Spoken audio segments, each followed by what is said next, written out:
Welcome to the Learning Pines YouTube. We hope this video helps. You start by creating the GitHub repo that will hold your Minecraft world or mod. Clone it locally with Git or GitHub Desktop so you can work fast.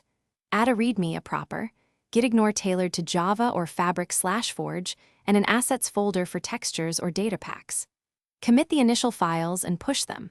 Once done, make sure your local branch matches origin and that you can run git status without errors before moving to building or adding code. You now implement changes on a feature branch so the main branch stays stable.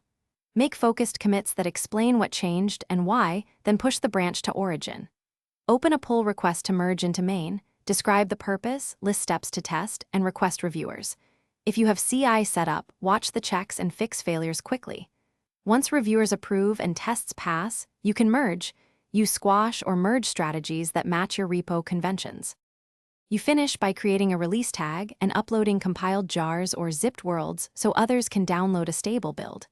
Update compatibility notes for the Minecraft version and loader.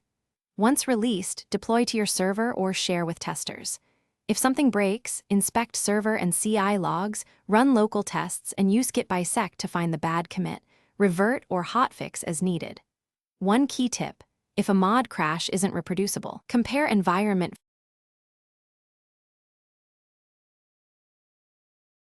Thanks for watching. Consider subscribing if we helped you.